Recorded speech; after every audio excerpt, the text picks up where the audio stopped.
SWM 선교회 기도 모임에 함께 하신 여러분들 주님의 이름으로 환영합니다. 오늘 함께 우리가 경청할 하나님의 음성은 사도행전입니다. 사도행전 1장 6절부터 9절 말씀 제가 봉독합니다. 그들이 모였을 때에 예수께 여쭈어 이르되 주께서 이스라엘 나라를 회복하심이 이때이니까 하니 이르시되 때와 시기는 아버지께서 자기의 고난에 두셨으니 너희가 알 바 아니요 오직 성령이 너희에게 임하시면 너희가 권능을 받고 예루살렘과 온 유대와 사마리아와 땅끝까지 이르러 내 증인이 되리라 하시니라. 이 말씀을 마치시고 그들이 보는 데 올려져 가시니 구름이 그를 가리어 보이지 않게 하더라. 아멘. 하나님의 말씀입니다. 한 사람의 마지막 한마디는 그 말씀을 하신 그분에 대해서 많은 것을 말해줍니다. 한 사람의 마지막 한마디는 그 말씀을 하신 분이 정말 우리에게 전달하기를 원하는 그러한 소중한 메시지가 담긴 말이라고 할 수 있습니다. 오늘 여러분과 함께 나눈 이 사도행전의 말씀, 특별히 1장 8절의 말씀은 오직 성령이 너희에게 임하시면 너희가 권능을 받고 예루살렘과 온 유대와 사마리아와 땅끝까지 이르러 내 증인이 되리라 하신 이 말씀은 예수님의 마지막 한마디입니다. 아마 우리가 거의 한 몇 주 전 고난주간을 지나가고 부활절을 지나가면서 십자가상에서 예수님이 하셨던 마지막 한마디에 대한 말씀들을 많이 묵상하셨을 것입니다.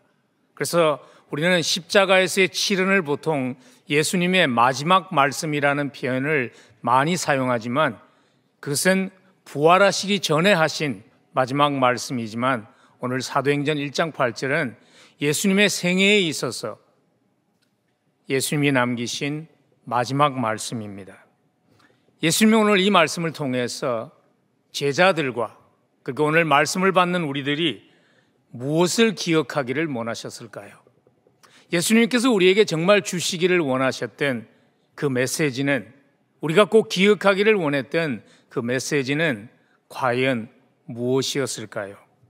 저는 오늘 부활하신 예수님께서 남기신 이 마지막 한마디를 통해서 우리에게 정말 전달하시고 싶은 그 메시지는, 우리가 정말 잊지 말고 기억하기를 원하셨던 그 메시지는 교회를 세우신 목적, 교회가 이 땅에 존재하는 목적이 선교라는 것을 기억하기를 원하셨다고 생각합니다. 왜냐하면 예수님께서 사도행전 1장 8절에서 이 마지막 말씀을 하신 후에 그 마지막 말씀을 이루기 위해서 세운 것이 바로 교회이기 때문에 그렇습니다. 교회가 존재하는 목적이 선교입니다. 선교는 교회가 하는 많은 프로그램 가운데 한 가지가 아니라 선교는 교회가 존재하는 목적 그 자체입니다. 예수님이 주신 마지막 한마디에는 교회가 존재하는 목적만을 설명해 주신 것이 아니라 또한 어떻게 하면 예수님을 미소 짓게 하는 그러한 교회를 세워나갈 수 있는가 하는 방법도 담긴 말씀이기도 합니다. 그 방법이 무엇일까요? 그 방법은 이것입니다. 하나님과 함께 위대한 일을 꿈꾸라는 것입니다. 우리가 하나님과 함께 위대한 꿈을 꿀 때 하나님의 위대한 교회가, 하나님이 꿈꾸신 위대한 교회가 이 땅에 세워질 것이라는 것입니다. 여러분, 오늘 사도행전 1장 8절을 보시면서 예수님이 이렇게 말씀하지 않았다는 것을 놓치지 않았으면 좋겠습니다. 너희들에게는 나의 복음의 증인이 될 수 있는 그러한 포텐셜이 있다. 예수님 그렇게 말씀하시지 않았습니다.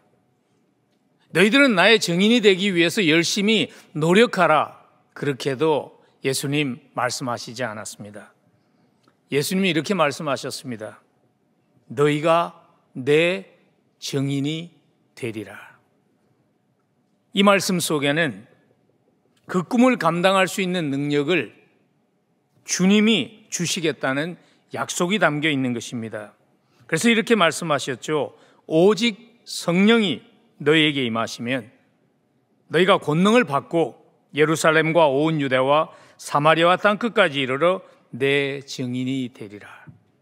하나님께서 감당할 수 있는 그 능력을 성령을 주심으로 우리에게 주신다고 약속하실 수 있습니다. 그러므로 주님이 남기신 마지막 말씀은 우리에게 주신 부담을 주시는 말씀이 아닙니다. 주님이 남기신 마지막 말씀은 우리에게 주신 격려의 말씀입니다. 생존을 위해서 살지 말고 위대한 꿈을 가지고 살아가게 하시겠다는 하나님의 약속이 담긴 격려의 말씀이라고 할 수 있습니다. 이 말씀은요, 부활의 주님이 함께하며 감당하게 할 것이니 위대한 꿈을 꾸며 살아가라는 격려의 말씀입니다. 그러나 우리 모두가 알지만은 이 말씀을 주신 그 당시의 상황은 위대한 꿈을 꾸며 살아가기에는 인간적으로 말하면 가장 적합지 않은 때였죠. 인간적으로 논리로 말한다면 생존을 생각할 때였습니다. 제자들이 두려움에 떨고 있을 때였습니다. 우리들이 기억하는 마가의 다락방의 그 기도회는요, 제 생각에는 그들이 기도할 때 우리 한국교회식으로 큰 소리를 내며 통성기도했던 기도회가 아니라고 생각합니다. 숨을 죽이며 잠잠히 두려움 가운데 그들이 기도했지 않았을까 생각합니다. 그리고 우리가 알고 있지요. 여전히 모든 사람이 예수 그리스도가 부활했기 때문에 다 믿지 않았다는 것 저희가 알죠. 마태복음 28장 17절에 보면 예수를 배웠고 부활하신 예수님을 뵙고 경배하나 아직도 의심하는 사람들이 있었다고 복음서는 기록합니다. 그럼에도 불구하고 하나님은 하나님의 약속을 믿고 순종한 사람들을 통해서 복음이 땅끝까지 이루어지게 하는 위대한 역사를 이루셨습니다. 이 역사는 사도행전 속에서만 하나님이 일하신 모습이 아닙니다. 기독교의 역사를 보면요, 하나님의 약속을 믿고 위대한 일을 꿈꾸는 모든 사람들에게 하나님은 이 약속을 이루어 주셨습니다.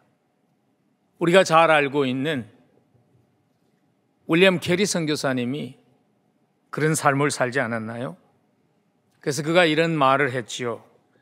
Expect great things, attempt great things. 위대한 일을 기대하라. 그리고 위대한 일을 시도하라. 저는 제가 섬기고 있는 열린문 장로교회 스토리가 바로 이런 간증이라고 생각합니다. 저희 동네에서는 많은 분들이 솔직하게 이러한 의문을 가지고 있습니다. 어떻게 저렇게 평범한 사람이 목회를 하는 교회가 지금의 열린문 장로교회가 될 수 있었을까 하는 의문을 가진 분들이 저희 동네에는 많이 있습니다. 여러분, 그 답은 어렵지 않습니다.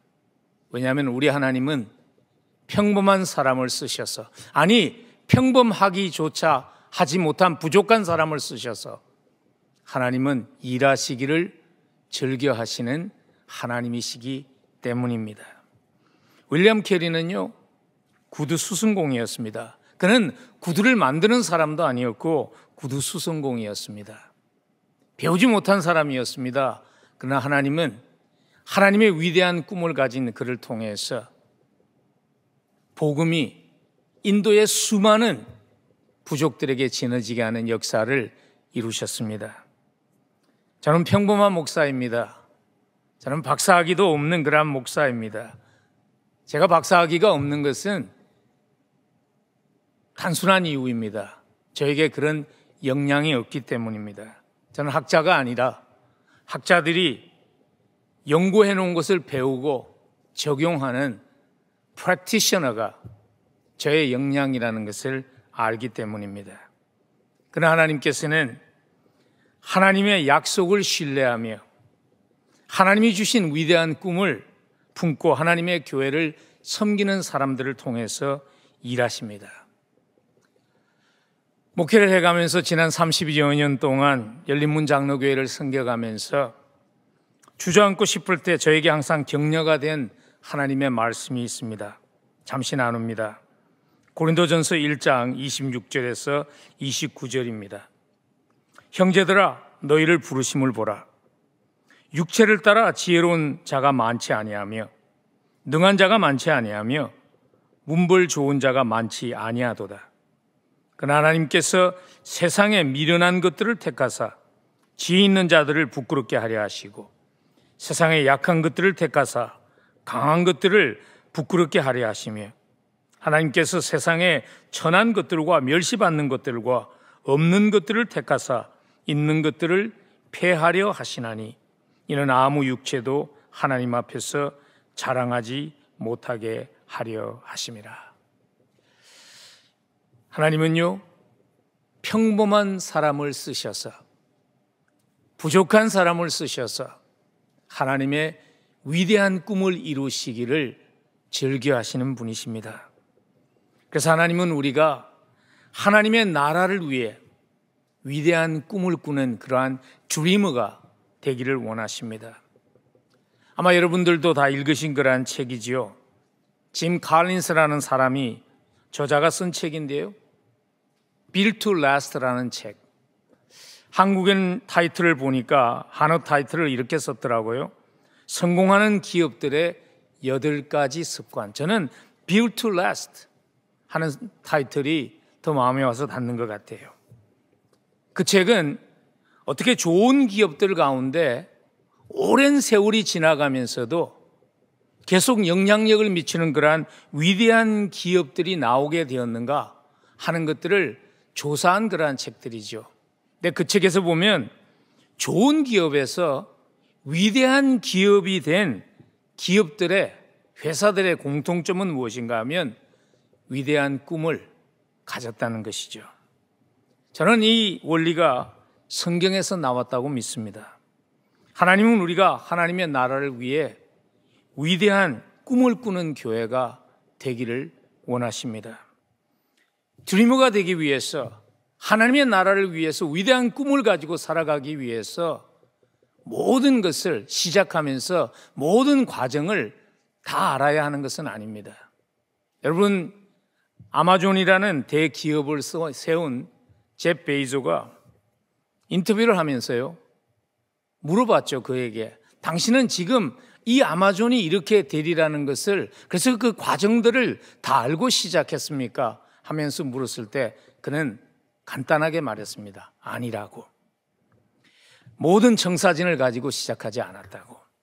그러나 그에게는 위대한 꿈이 있었습니다. 그는 드리머였습니다. 우리도 하나님의 나라를 꿈꾸며 시작할 때 모든 것을 다 알아야 하는 것은 아닙니다.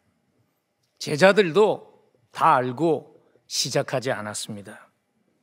그들은 단지 하나님이 주신 약속을 붙잡고 하나님이 주신 그 꿈을 꿈꾸며 하나님이 인도하시는 대로 따라갔더니 하나님께서 지극히 평범한 제자들을 쓰셔서 위대한 일을 이루신 것이죠.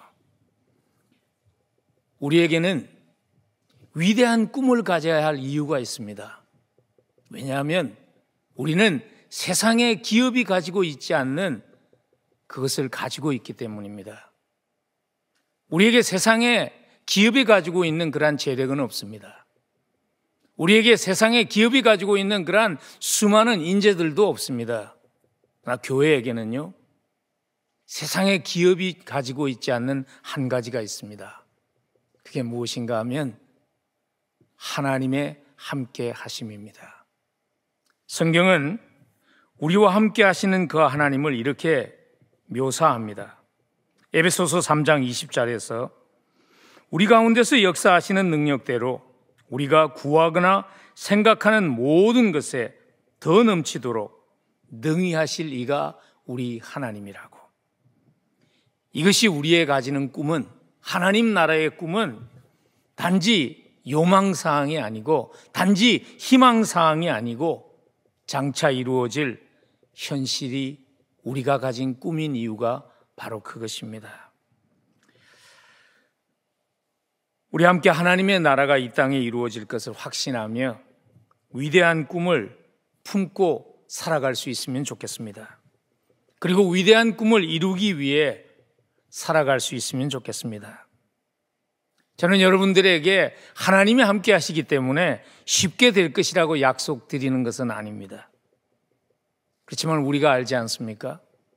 소중한 것은 쉽게 이루어지지 않습니다. 희생을 요구합니다. 그러나 결코 후회하지 않습니다. 말씀을 마무리 짓겠습니다. 저에게 많은 생각을 하고 도전을 주는 그런 하나님의 말씀이 있습니다. 구약 성경입니다. 열왕기하 20장 19절인데요. 히스기야가 이사야에게 이르되 당신이 전한 바 여호와의 말씀이 선하니이다 하고 또 이르되 만일 내가 사는 날에 태평과 진실이 있을진데 어찌 선하지 아니하리요 하니라.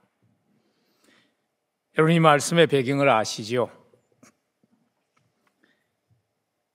하나님의 사람이었던 히스기야가 그의 삶의 마지막에 말년에 하나님 앞에 교만함 때문에 범죄합니다. 그래서 하나님께서 이사야 선지자를 통해서 하나님께서 심판하실 메시지를 주시죠. 근데 그 심판의 메시지를 보면 그러나 히스기야 때에 심판하지 않고 그들의 자녀들이 바벨론의 환관으로 종으로 끌려가는, 그리고 하나님의 보고에 있는 모든 보물들을 약탈해가는 그러한 일이 있을 것이라고 하나님께서 심판의 메시지를 주셨는데 거기에 대한 놀랍게도 히스기야의 반응은 무엇인가 하면 그 일이 자기의 세대에 일어나지 않는다는 것 때문에 하나님은 선하신 하나님이라고 반응하고 있는 모습을 기록한 것입니다.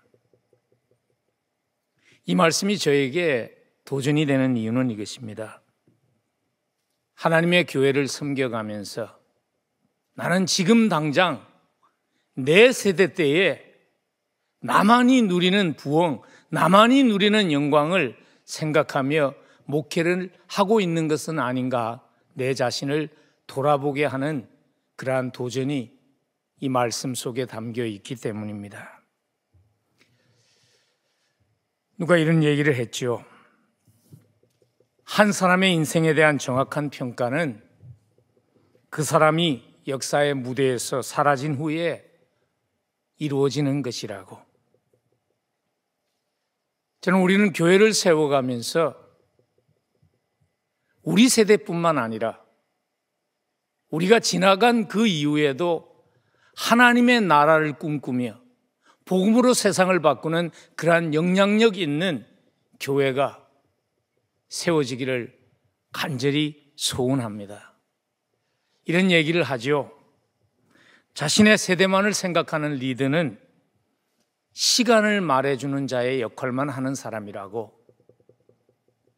시간을 말해주는 역할 하는 사람은요, 그러한 삶의 문제점은 무엇인가 하면 그 사람이 더 이상 존재하지 않을 때에는 그 다음 세대는 시간을 알 수 없다는 것이죠. 그래서 시간을 말해주는 자가 아니라 시계를 만드는 자로 살아가라고 말합니다.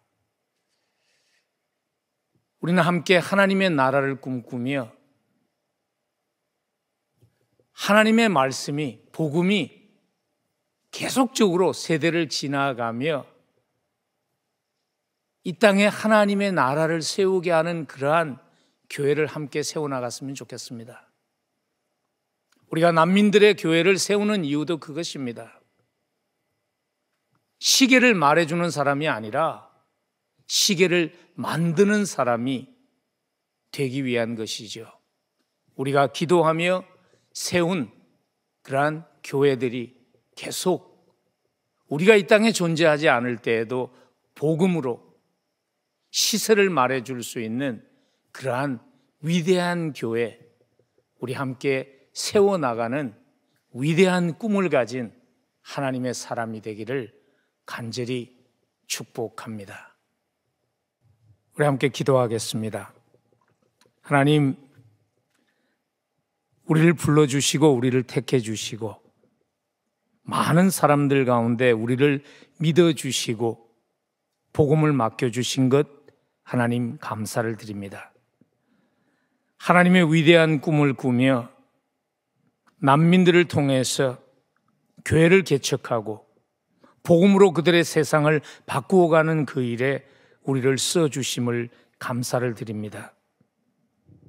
드림으로 살아갈 수 있도록, 꿈꾸며 살아갈 수 있도록 하나님의 은혜를 더하여 주옵소서. 예수님 이름으로 간절히 기도합니다. 아멘.